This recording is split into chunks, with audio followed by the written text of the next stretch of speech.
ஹாய்ப்பா எல்லாரும் எப்படி இருக்கிறீங்க? நல்லா இருக்கிறீங்களா? நானும் இங்கே நல்லா இருக்கிறேன். நம்ம போன வீடியோவில் வந்து வேப்பெண்ணெய் வேப்பெண்ணெயோட இஞ்சியுடைய தோலை ஊற வச்சு அந்த தண்ணியோட கொஞ்சம் சோப்பு இது போட்டு நம்ம வந்து அஸ்வினி பூச்சிக்கு வந்து நம்ம வந்து ஸ்ப்ரே பண்ணி விட்டோம், தொளிச்சு விட்டோம். ஓகே, இந்த வீடியோ நான் உங்களுக்கு போன வீடியோலேயே காட்டியிருக்கிறேன். இந்த மாதிரியே நீங்கள் போடலாம், ஸ்ப்ரே பண்ணி விடணும். அந்த இலையை பிரட்டிக்கிட்டு ஸ்ப்ரே பண்ணி விடணும் அப்படின்னு நான் சொல்லியிருக்கிறேன். ஒரு வாரம் சென்று உங்கள்கிட்ட காட்டுறேன்னு சொல்லியிருக்கிறேன்.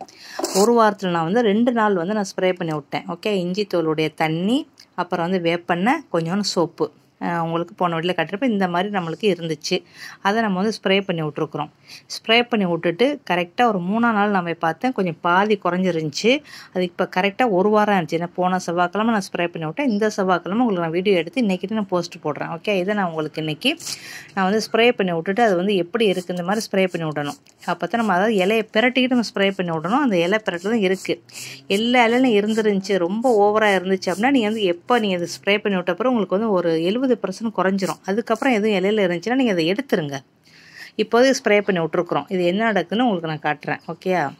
இப்போ அதே நேரத்தில் ஒரு வாரம் கழிச்சு, கரெக்டாக ஒரு வாரம் ஆயிடுச்சு. நீங்கள் பாருங்கள், அந்த இலை பின்னுக்கு எல்லாமே இல்லை. ஆனால் அதே நேரத்தில் ஒரு சில இலையில இருக்குது. ஒரு செடியில் ஒரு 2 இலையில லேசாக ஒட்டிக்கிட்டு இருக்கிறாங்க. அந்த மாதிரி இருந்துச்சு. அந்த ஒரு இலை 2 இலையை நான் வந்து எடுத்துட்டேன். ஒரு வாரம் கழித்து நம்மளுக்கு நல்லா இம்ப்ரூவ்மெண்ட் இருக்குது பாருங்கள். இதெல்லாம் அந்த கருப்பு அதாவது அஸ்வினி பூச்சி இருந்த இலை. ஓகே, இருந்த இலையை நம்ம அழகாக அதாவது இருந்ததோடய நம்ம எடுத்து காப்பாற்றினோம்னா காப்பாற்றிடலாம். ரொம்ப கருப்பாக போச்சுன்னா சிரமம், நம்ம இலையத்தை வெட்டி எடுக்கணும். அந்த மாதிரி பார்த்துக்கிறேன். ஒரு செடியிலேருந்து இன்னொரு செடிக்கு தாவிடுறது, அதான் ஒரு பிரச்சனைங்க. பார்த்தீங்களா? அதெல்லாம் எல்லாமே இருந்ததை ஃபுல்லாக எடுத்தாச்சு. அதுவாக போயிடுச்சு. ஓகே, அதுவாக போயிடுச்சு நம்மளுக்கு. இந்த ஒரு சில இதில் பாருங்கள் லேசாக இருக்குது. அதை நம்ம எடுத்துட வேண்டியதான். ஒரு செடியில் வந்து எனக்கு வந்து 2 இலை, இதுலேயும் அப்படித்தான் ஒரு 2 இலை அப்படி இருக்கிறாங்க. இதெல்லாம் பாருங்கள் போயிட்டாலும் இது வந்து வெயில் போட்டு ரொம்ப இது பண்ணியிருக்கு. அதனால் இந்த இலையை நம்ம எடுத்துடலாம்.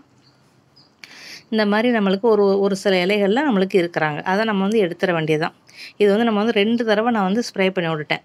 செவ்வாய்க்கிழமை ஒரு தடவை ஸ்ப்ரே பண்ணி விட்டுட்டு அதுக்கப்புறம் 2 நாள் சென்று வியாழக்கிழமை ஒரு தடவை ஸ்ப்ரே பண்ணி விட்டுட்டு அந்த தண்ணி இன்னும் கொஞ்சம் இருக்குது. அந்த தண்ணி அது இப்போதைக்கு நான் ஸ்ப்ரே பண்ணல. 2 தடவை மட்டும் நான் வந்து இலையை திருப்பிக்கிட்டு நான் ஸ்ப்ரே பண்ணி விட்டேன். 3ஆம் நாளே நான் வந்து ஸ்ப்ரே பண்ணி விடும்போது நான் கவனித்தேன், நல்லா ஓரளவு குறைஞ்சிருந்துச்சு. அதனால் மறுபடியும் ஒரு தடவை ஸ்ப்ரே பண்ணி விட்டுட்டு இப்போ உங்களுக்கு வீடியோ எடுத்து காட்டுறேன். இதுதான் ப்ரூஃப். ஓகே, நீங்கள் தைரியமாக இதை செய்யுங்க. அதாவது இஞ்சி தோல், அப்புறம் வேப்பெண்ணெய், கொஞ்சம் சோப்பு, அதை போடுங்க. அதில் வந்து மிளகா கூட நீங்கள் பிச்சு போடலாம். மிளகா காம்பு கூட நீங்கள் பிச்சு போடலாம். அதுவும் நல்லது தான். ஓகே, அந்த மாதிரி செஞ்சுக்கிறோங்க. நம்ம வீட்டில் இருக்கிற இதை வச்சு நம்ம செஞ்சுக்கலாம். இல்லை உங்கள்கிட்ட வேப்பெண்ணெய் இல்லை அப்படின்னா, ஒரு எமர்ஜென்சிக்கு வேணும் அப்படின்னா நீங்கள் என்ன செய்யணும், சில்லி ஒரு 4 எடுத்துக்கலாம். ஒரு சின்ன துண்டு இஞ்சி எடுத்து நல்லா மிக்சியில் நல்லா நொலப்பாக அரைச்சி தண்ணியில் கலந்து கொஞ்சம் சோப்பு தண்ணி கொஞ்சமாக 2 சொட்டு சோப்பு ஆயில் போட்டு நல்லா மிக்ஸ் பண்ணி நல்லா 1/2 லிட்டர் தண்ணியில் ஸ்ப்ரே பண்ணி விட்ருங்க. அதுவும் உங்களுக்கு ஓகே. இப்போ லேசாக அந்த எல்லா பாருங்கள் அஸ்வினி பூச்சியெல்லாம் செத்து போச்சு. 1 2 இலை ஒரு செடியிலையும் இருக்கிறாங்க. அவங்கள எடுத்து தூக்கி போட்டுற வேண்டியதாக முடிஞ்சிருச்சு. நம்ம வந்து ஸ்டார்டிங்கில் இதை செஞ்சிட்டோம்னா இதை நம்ம கண்ட்ரோல் பண்ணிடலாம். உங்களுக்கு வந்து இன்னொரு இது காட்டுறேன் பாருங்கள். இது கற்பூரவள்ளி செடி. இந்த செடி மட்டும் பாருங்கள் கருப்பாக இருக்குது. இது இந்த மாதிரி இருந்த இலை இந்த மாதிரி ஆயிருக்காங்க. இது என்னென்னா அதுக்கு இந்த செடி வந்து எது கீழே இருக்குன்னா பட்டன் ரோஸ் இருக்குல்ல, நம்மளுக்கு வந்து அஸ்வினி பூச்சி இருந்துச்சு, அது கீழே இருந்திருக்கு. அப்போ நம்ம ஸ்ப்ரே பண்ணி விட்டதோட எல்லாம் கீழே கொட்டியிருக்கு. அப்போ அந்த இலை மேலே எல்லாமே பட்டிருக்குன்னு நினைக்கிறேன். அதனால இந்த மாதிரி கருப்படிச்சிருக்கு. நம்மளுக்கு அந்த கற்பூரவள்ளி இலையில் அந்த அஸ்வினி பூச்சி உசுரோட இலையெல்லாம் செத்து போய் அப்படியே சாம்பல் மாதிரி கொட்டியிருக்காங்க. இப்போ நல்லா பூத்துக்கிட்டு இருக்கிறாங்க. இப்போ நம்ம அஸ்வினி பூச்சியை நம்ம செடியிலேருந்து நம்ம காப்பாற்றியாச்சு. அவ்வளோதான், முடிஞ்சிருச்சு. இதுக்கப்புறம் கவலை இல்லை. எப்போவுமே லேசாக ஒரு இலையில இருக்கிறே நம்ம அந்த இலையை பிடுங்கி எடுத்து பறித்து தூக்கி போட்டோம்னா தொல்லையே இல்லை. பறிச்சும் கிட்டால வைக்கக்கூடாது, கொஞ்சம் தூரத்தில் தூக்கி வீசிடணும். அப்போ உங்களுக்கு அந்த அதை நீங்கள் காப்பாற்றிடலாம். இது எந்த செடிக்குமே இல்லை, எல்லாமே நான் செக் பண்ணிட்டேன். எல்லாமே நல்லாவே இருக்குது. நம்மளுக்கு வந்து 3 செடி தாக்கி இருந்துச்சு. 2 செடி ரொம்ப தாக்கி இருந்துச்சு, ஒரு செடி லேசாக இருந்துச்சு. நம்ம ஸ்டார்டிங்லேயே கண்ட்ரோல் பண்ணிட்டோம்னா இதை காப்பாற்றிடலாம். சில இடத்துல வெயில் சுள்ளுன்று அடைக்கிறதுனால அந்த இடத்துல வந்து இலை லேசாக காயிறாங்க. இப்போ நம்ம கேரட் வந்து ஜூஸ் போட்டு அந்த சக்கை ஒரு 4 கேரட்டோட சக்கை, அப்புறம் வந்து நம்ம வந்து இஞ்சி தோலை ஊற வச்சோம்ல, நம்ம ஏற்கனவே ஸ்ப்ரே பண்ணோம்ல போன வாரத்தில், அன்றைக்கி தான் இதே செஞ்சேன். ஆனால் ஒன்றா நான் உங்களுக்கு வீடியோ சேர்க்கலை. இது 2ஐயும் மிக்ஸ் பண்ணி 2 செடிக்கு நம்ம ஒரு புடியை நல்லா மிக்ஸ் பண்ணி 2 செடிக்கு வைங்க. வச்சிங்கன்னா இதுவும் நம்மளுக்கு உரந்த கம்போஸ்ட்டில் போடுறதுக்கு பதிலாக அந்த பழச்சாரெல்லாம் நீங்கள் எடுத்துகிட்டு அந்த சக்கையை வந்து நீங்கள் என்ன செய்யலாம், டைரெக்டாக ஒரு செடியில் வந்து லேசாக இப்படி குழி நோண்டி வச்சிடலாம். அதுவும் நல்லது தானே. அந்த மாதிரி செஞ்சுக்கிறேங்க. ஒரு நாளைக்கு 2 ஆப்பிள் ஜூஸ் போடுவீங்க, ஒரு 3 ஆப்பிளை போடுவீங்க, கேரட் ஒரு 4 கேரட்டை போடுவீங்க. அதெல்லாம் நம்ம வந்து கம்போஸ்ட்டில் போடாமல் இதெல்லாம் டைரெக்டாக வச்சிடலாம். இதெல்லாம் ஒன்றுமே பிரச்சனை இல்லை, நல்லாவே நீங்கள் வச்சிடலாம். நான் 2 செடிக்கு இதை வைக்கிறேன். சரி, வச்சு பார்ப்போம் அப்படின்ட்டு. அது என்ன நம்மளுக்கு இம்ப்ரூவ்மெண்ட் இருக்குன்னு நம்ம பார்க்கலாம். நம்ம இதெல்லாம் உரங்கள் தானே சம்மந்தப்பட்டதானே, கிச்சன் வேஸ்ட்டு தானே, தான் நீங்கள் போடலாம். வெறும் பழம் அந்த கேரட்டோட இது அவ்வளோதான். அந்த இது இருந்தால் நீங்கள் போடுங்க. இல்லைன்னா கொஞ்சம் ஹெவியான இதாக இருந்தால் நீங்கள் கம்போஸ்ட்டில் போட்டு மக்கின பிறகு வச்சுக்கிறோங்க. சரியா? இப்போ நான் 2 செடிக்கு வச்சுருக்கிறேன். நம்ம வந்து 2 செடிக்கு வச்சுருக்கோம். அது எப்படி இம்ப்ரூவ்மெண்ட் இருக்குன்ட்டு எப்படி நம்மளுக்கு ஒரு 10 நாளில் தெரிஞ்சிடும். கொஞ்சம் இம்ப்ரூவ்மெண்ட் இருந்தால் உங்களுக்கு நான் வீடியோ காட்டுறேன்னு.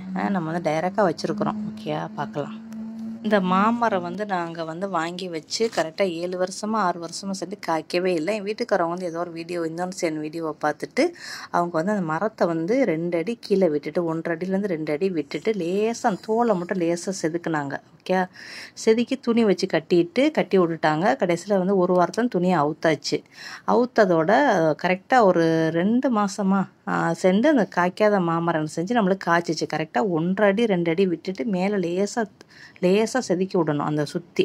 அது ஏற்கனவே வீடியோ நான் போட்டிருக்கிறேன். ஜேஜே மாம்ஸ் லைஃப் ஸ்டைலில் இருக்குது, நீங்கள் போய் பாருங்கள். இல்லைன்னா அந்த லிங்கை வேண்டாம் நான் உங்களுக்கு கீழே வந்து நான் வைக்கிறேனே, பார்த்துக்கிறேங்க. ஓகேயா? அப்போது நம்மளுக்கு இப்போ இது வந்து 7வது காப்பு நினைக்கிறேன். ஒரு வருஷத்துக்கு 2 தடவை காய்க்கும், சில நேரத்தில் 1 தடவை காய்க்கும், சில நேரத்தில் நிறையா காய்க்கும், சில நேரத்தில் குறைச்சி காய்க்கும். இந்த தடவை குறைவாக தான் காய் இருக்குது. ஏன்னா இதுக்கு நான் வந்து எந்த ஒரு இதுவுமே நான் கொடுக்கவே இல்லை. சொல்லப்போனால் தோட்டத்துக்குள்ளே வந்தே கிட்டத்தட்ட ரொம்ப நாளாக இருந்துச்சு.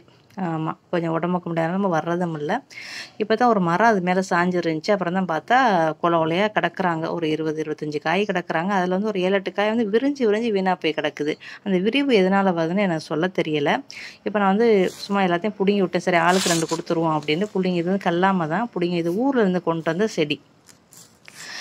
லேசாக இந்த மாதிரி அடிபட்டுருக்கு, இந்த மாதிரி விரிஞ்சிருக்கு. வந்து விரிஞ்சு இருக்கிறது வந்து ஏன் இப்படி நடக்குதுல, இது ஒரு பூச்சியா அப்படின்னு எனக்கு சந்தேகமாக இருக்குது. இதுக்கு என்ன செய்யலாம் அப்படின்னு நீங்கள் மாமரத்தில் உங்களுக்கு இதே பிரச்சனை இருந்துச்சுன்னா சொல்லுங்கள். ஓகே, நான் வந்து ஆப்பிள் மாங்காய் இருக்குது, அதுக்கு இந்த பிரச்சனை இல்லை. இந்த கல்லாமைக்கு மட்டும், இந்த கிளிமூக்கு மட்டும் இந்த பிரச்சனை இருக்குது. அது ஏன்னு தெரியல, தெரிஞ்சால் சொல்லுங்கள். நம்ம தோட்டத்தில் வந்து இஞ்சிக்கு பூ இருக்குன்னு ஏற்கனவே கருமஞ்சள் வந்து நான் உங்களுக்கு வீடியோ போடும்போது நான் சொல்லியிருப்பேன். எனக்கு வந்து மஞ்சள், சித்திரத்தை, வெள்ளை மஞ்சள், மஞ்சள், கருமஞ்சள் எதுக்குமே பூ வரமாட்டேங்குது. ஒரு சிலருக்கு பூலாம் தான் இருக்குது, எனக்கு வரமாட்டேன். ரொம்ப கவலைப்பட்டிருப்பேன். அது இந்த இயற்கைக்கு காதில் விழுந்துருச்சுன்னு நினைக்கிறேன். மஞ்சளுக்கு பூ வரலாம், இஞ்சிக்கு பூ வந்திருக்கு. எனக்கு அதை பார்த்துட்டு அப்படி ஒரு ஹாப்பி ஆயிடுச்சு. நான் உங்களுக்கு அதான் வீடியோ ஷேர் பண்ணுறேன் பாருங்கள். ஏன்னா இஞ்சிலாம் நல்லா நோண்டி எடுக்கலை, ஆனால் வந்து நல்லா இஞ்சி வந்து நல்லா பூ வந்திருக்குறாங்க. எனக்கு பார்த்துட்டு அப்படி ஒரு சந்தோஷமாக இருந்துச்சு. இப்போ இந்த செடியில் எனக்கு என்ன பிரச்சனை, இது சுண்டக்காய்.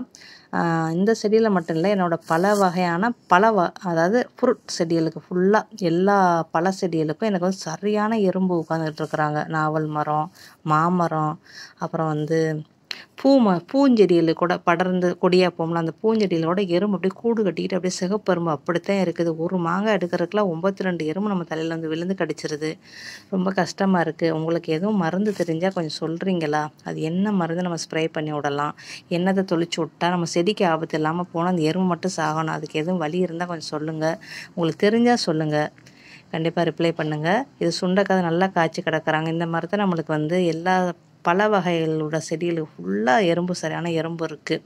அது ஏன்னு தெரியல. அதனாலே நம்ம கிச்சன் வேஸ்ட்லாம் கொண்டு வந்து அதில் போடுறதே கிடையாது. கஞ்சி, சோறு எதுவுமே போடுறதில்ல பயந்துக்கிட்டு.